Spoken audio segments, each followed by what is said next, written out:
Now, in our culture, we've been trained for individual differences to stand out.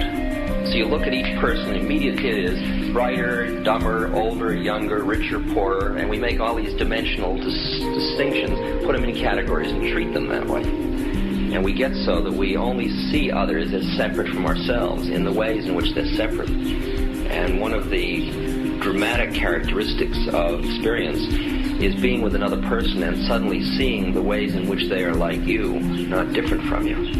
And experiencing the fact that which is essence in you and which is essence in me is indeed one. The understanding that there is no other. It is all one. How are we going to keep building nuclear weapons? You know what I mean? What's going to happen to the arms industry when we realize we're all one? You ever hear about in this country is our differences. That's all the media and the politicians are ever talking about, the things that separate us, things that make us different from one another. It's time for a new philosophy, folks. One based on, yes, the principles of Jesus, which were love your brother as yourself, because you know what? He is yourself. Literally. We are literally all one. Progress in our understanding of the universe through physics over the past quarter century has been exploring deeper levels of natural law, from the macroscopic to the microscopic, from the molecular to the atomic to the nuclear to subnuclear levels of nature's functioning, so-called electroweak unified scale, grand unified scale, super unified scale.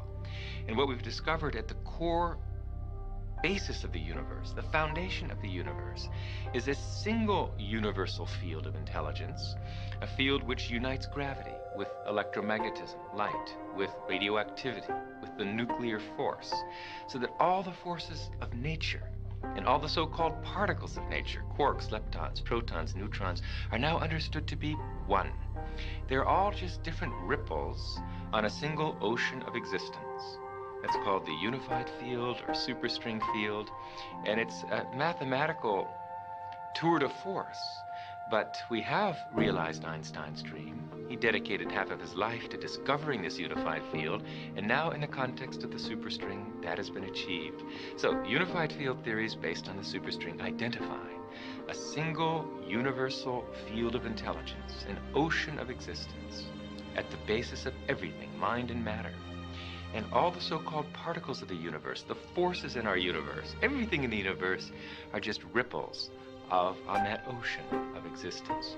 That's the unified field. And that field is a non-material field. It is ultimately the field of consciousness.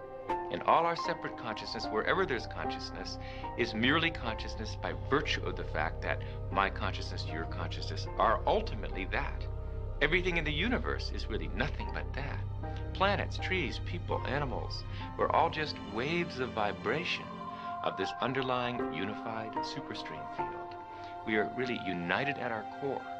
And ultimately the understanding that's emerging will be that there is only one consciousness in this room. And it is you. And it is me. And it is each and every one of us. We individualize our consciousness through the filter of our nervous system. But the consciousness itself, our very inner subjectivity, the self in the big sense, that is universal. And knowing that, knowing it through experience, is called enlightenment, and has been called enlightenment through the ages. It may take a generation. Now that simple techniques, universal, non-sectarian, scientifically verified techniques exist to gain enlightenment, it still may take a generation before these life-saving technologies to develop consciousness are reintroduced into education. You said non-sectarian. Does that mean like non-religious? Is that what you mean by that? The experience of pure consciousness really transcends any one religion or any one philosophy. It's as scientific as it is religious. It is, after all, a state of functioning of the brain, maximally expanded comprehension. It's the direct subjective experience of the scientifically discovered unified field of all the laws of nature. Is that religious? Perhaps, but it's scientific too. So there's no reason that it should be disbarred from education. Otherwise, we're going to get the same old result.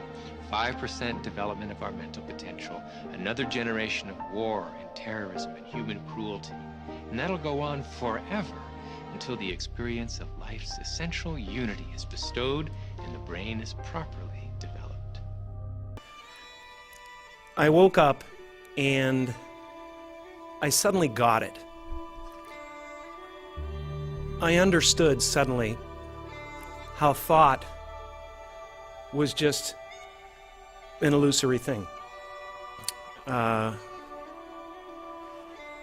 how thought is responsible for, if not all, most of the suffering we experience.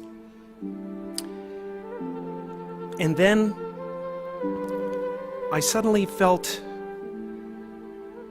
like I was looking at these thoughts from another perspective. And I wondered, who is it that's aware that I'm thinking?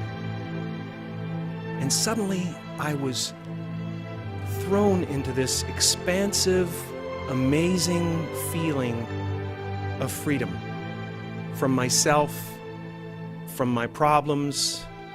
I saw that I was bigger than what I do. I was bigger than my body.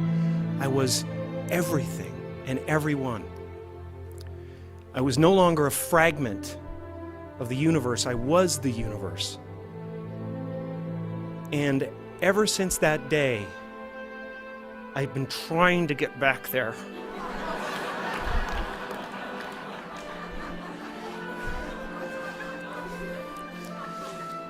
It comes and it goes. It's like riding a wave. Sometimes I'm on, sometimes I'm off. And we are all one thing. It really is true.